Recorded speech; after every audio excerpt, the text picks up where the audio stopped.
কচ্ছপ এবং খরগোশের দৌড় সম্পর্কে আপনাদের ধারণা আছে। কচ্ছপ ধীরে ধীরে আগাচ্ছিল বিধায় কিন্তু সে কাঙ্ক্ষিত লক্ষ্যে পৌঁছাইতে পারছে।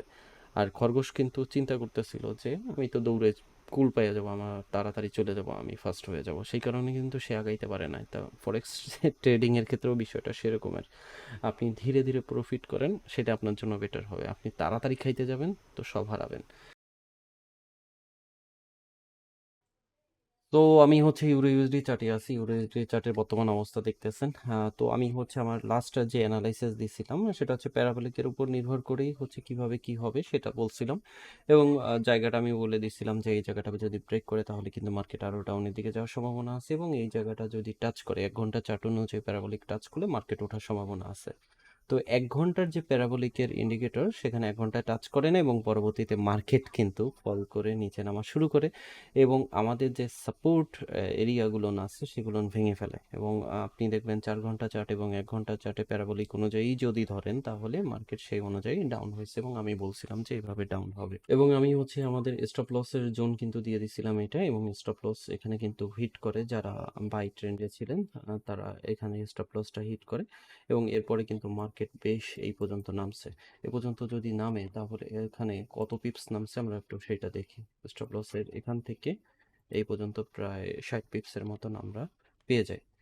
তো এখন বর্তমানে মার্কেট হচ্ছে এই অবস্থানে আছে। এখান থেকে কি মার্কেট উঠবে না নামবে? তো আমি হচ্ছে এর মাঝে আমার গ্রুপে একটা ভোট করছিলাম। সে ভোটের অনুযায়ী যারা মতামত দিয়েছিলেন প্রায় 298 জনের মতন হচ্ছে ভোট দিয়েছিলেন গ্রুপে। তো ওনাদের হচ্ছে 53% হচ্ছে 53% ইয়েস বলছেন, মানে ইউএসডি স্ট্রং হওয়ার সম্ভাবনা আছে, এবং 33% হচ্ছে নো বলছেন যে সম্ভাবনা কম। আর 14% হচ্ছে এটা বুঝতেছেন না যে ইউএসডি স্ট্রং হবে কি উইক হবে। তো 53% হচ্ছে ইউএসডির পক্ষে আছেন। তো আমি একটু বিপক্ষে চলে যাব এই ক্ষেত্রে। 33% যারা আছেন তাদের সপক্ষেই যাব, যদিও এই মাসটায় এখনো 15 দিন আছে। এই 15 দিন পরে কিন্তু ইউএসডি উইক হওয়ার পসিবিলিটি বেশি, আমি কিন্তু আমার আর একটা ভিডিওতে আমি বলছিলাম। তো সেই অনুযায়ী ইউএসডিটা একটু স্ট্রং দেখা যাইতে পারে। তো এখান থেকে যদি আমরা এন্ট্রিটা ধরে রাখি, আমি অলরেডি এখান থেকে এন্ট্রিতে আসি সেই জন্যই বলা। তো এখান থেকে যদি আমি এন্ট্রিটা ধরে রাখি তাহলে ইউএসডি আর কত দূর পর্যন্ত নামতে পারে সেই জিনিসটাই হচ্ছে এই ভিডিওতে আমি জানানোর এবং বোঝানোর চেষ্টা করবো আমার অ্যানালাইসিস অনুযায়ী। টেকনিক্যালভাবে আপনারটা ভাবে অন্যভাবে হইতে পারে। আমি নিচের দিকে কয়েকটা মার্ক করছি দেখেন। প্রথমত হচ্ছে এই জায়গাটা মার্ক করছি, এবং তারপরে হচ্ছে এই জায়গাটা মার্ক করছি, এবং এখানে আর একটা আমি এসএল পজিশন নির্ধারণ করছি যে আমার এসএলটা এই পর্যন্ত নামার একটা পসিবিলিটি আছে যদি নামে সেই ক্ষেত্রে। এবং এখান থেকে যদি আমি এই সাপোর্ট জোনটা দেখি, এগুলো এখন সাপোর্ট জোন, উপরে যে রেড জোনের গুলো দেখতেছেন এগুলো কিন্তু এখন আর সাপোর্ট জোন নাই, এগুলো এখন রেসিস্টেন্স জোন হয়ে গেছে। তো এখানের যে সাপোর্ট জোনগুলো না আছে, এই জোনটা যদি ভাঙে তাহলে আমরা মার্কেটকে কিন্তু এই অবস্থানে অনায়াসে পেয়ে যাব, সেটা হবে 1.08050, এই অবস্থানে আমরা পেয়ে যাব। এবং এটা যদি ভেঙে যায় তাহলে আমরা সেকেন্ড যে অপশনটা আছে 1.0786, এই অপশনে আমরা মার্কেটকে আবার পেয়ে যাব। এখন প্রশ্ন হচ্ছে তাহলে এই দুইটা জায়গা ভাঙার পর মার্কেটকে আরও নিচের দিকে যাওয়ার পসিবিলিটি আছে? আমার দৃষ্টিকোণ থেকে নাই, কারণ এখান থেকে মার্কেটের যে প্রেক্ষাপট, আগের যে হিস্টোরি আছে সেই হিস্টোরি অনুযায়ী আমি যে এসএল পজিশনটা দিছি, আশা করতেছি এই এসএল পজিশনের যদিও নামে, ধরলাম এখান থেকে মার্কেট এভাবে হইতে পারে, এবং এখানে যখন নিউজ আছে সেই নিউজে যদি মার্কেট উঠে বেটার, আর যদি না উঠে তাহলে মার্কেট সেকেন্ড অপশনে এখানে আসবে, এবং আসার পর এখান থেকেও আবার যদি ফল করে তাহলে এ পর্যন্ত আসতে পারে। এ পর্যন্ত আসার পর মার্কেট আবার উপরের দিকে যাওয়ার পসিবিলিটি আমার দৃষ্টিকোণ থেকে। আর যদি এই অবস্থান থেকে মার্কেট এখান থেকে উঠে যায়, যদি এখান থেকে সেকেন্ড টাইম আর একবার বাড়ি খায় এবং এই নিউজের সময় এখান থেকে বাড়ি খায়, তাহলে মার্কেটকে আমরা আবার সেই আপ ট্রেন্ডের দিকে পেয়ে যাব। যদিও আমাদের কিন্তু যে ট্রেন্ড লাইনগুলো আছে সেগুলো বিচ্যুতি হয়েছে। আমাদের আগে যে ট্রেন্ড লাইন আছে সেটা হচ্ছে এটা ছিল, এটা ভেঙে গেছে, এবং নিচের যে ট্রেন্ড লাইন ফল করছিল সেটা কিন্তু ভেঙে নিচের দিকে আছে 1 ঘন্টার চার্ট অনুযায়ী। ওকে, এটা হচ্ছে 4 ঘন্টার চার্টে আমি দেখতেছি, বাট 1 ঘন্টার চার্ট অনুযায়ী হচ্ছে অলরেডি কিন্তু মার্কেটের যে ট্রেন্ড লাইন ক্রিয়েট করছিল সে জায়গাটা ভেঙে গেছে, ভেঙে নিচের দিকে আছে।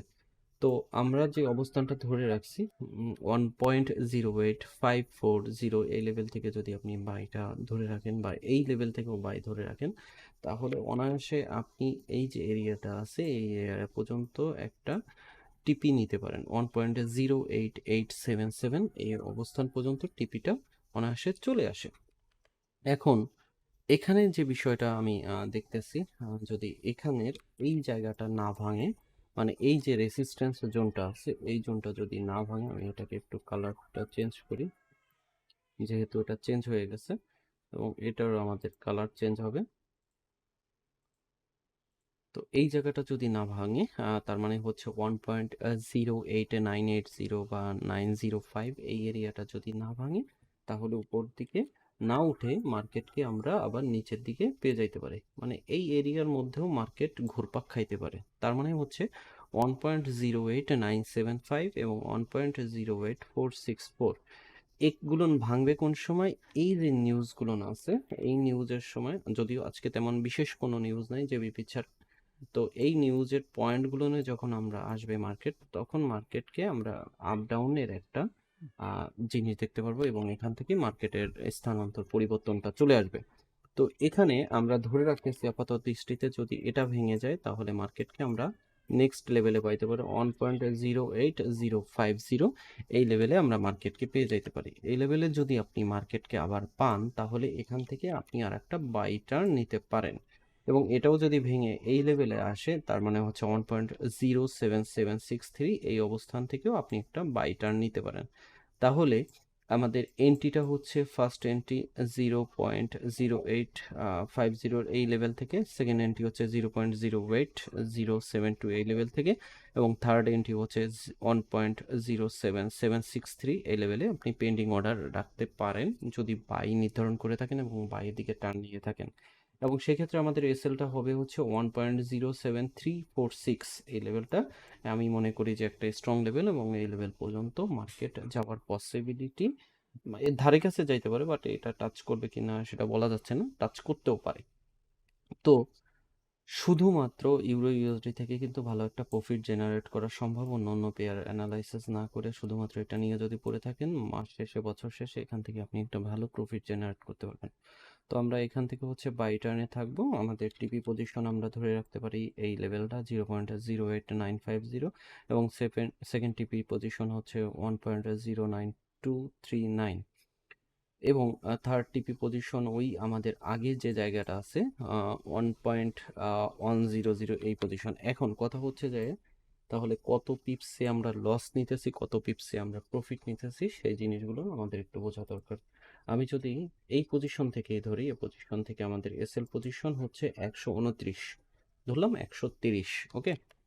এবং আমাদের এই পজিশন থেকে আমি যদি উপরের দিকে এই পজিশন পর্যন্ত না নিই, তাহলে হচ্ছে 146 পর্যন্ত আমাদের তিনটা এন্ট্রি আমরা প্রফিট নিয়ে আসতে পারি এবং আমরা নিচে যদি যাই, তাহলে আমরা তিনটা এন্ট্রি আমরা বাই এন্ট্রিতে নিয়ে আমরা ওখান থেকে এন্ট্রিগুলো নিব। মানে হচ্ছে এখান থেকে আমি বলছিলাম একটা এন্ট্রি, দুইটা এন্ট্রি, তিনটা এন্ট্রি যদি এইসব পজিশনে নামে, তাহলে এই তিনটা এন্ট্রি হয়ে গেল এবং এই তিনটা এন্ট্রির পজিশন থাকতেছে হচ্ছে আপনার এই লেভেলটা যদি লং টাইমে ধরেন। আর যদি শর্ট টাইমে ধরেন, তাহলে আপনি টিপিটা এখানে রাখতে পারেন, সেকেন্ড টিপি এখানে রাখতে পারেন এবং থার্ড টিপি এখানে রাখতে পারেন, ওকে। এভাবে হচ্ছে সাজাইতে হবে, সাজাইলে দেখবেন যে আপনার এখান থেকে একটা ভালো প্রফিট জেনারেট করা সম্ভব। যারা লং টাইম ট্রেডে থাকতে চান, তারা এভাবে আপনারা আপনাদের সিস্টেম অনুযায়ী সাজিয়ে নেবেন, তাহলে আর কোনো ধরনের সমস্যা হবে না। হ্যাঁ, এসএল হিট হইতে পারে, এটা ফরেক্স মার্কেট, এখান থেকে লাভ লস হইতে পারে। তারপর আপনি আপনার অ্যানালাইসিসের সাথে মিলিয়ে আমার অ্যানালাইসিস বা অন্য অন্য যারা আছেন অ্যানালাইসিস দিয়ে থাকেন তাদের অ্যানালাইসিসের সাথে মিলিয়ে তারপরে আপনি এন্ট্রিগুলো নেওয়াটাই হচ্ছে বুদ্ধিমানের কাজ হবে। কারণ এটা ফরেক্স মার্কেট, লাভ লস হতেই পারে, সেই চিন্তাধারাটা নিয়ে আগাইতে হবে।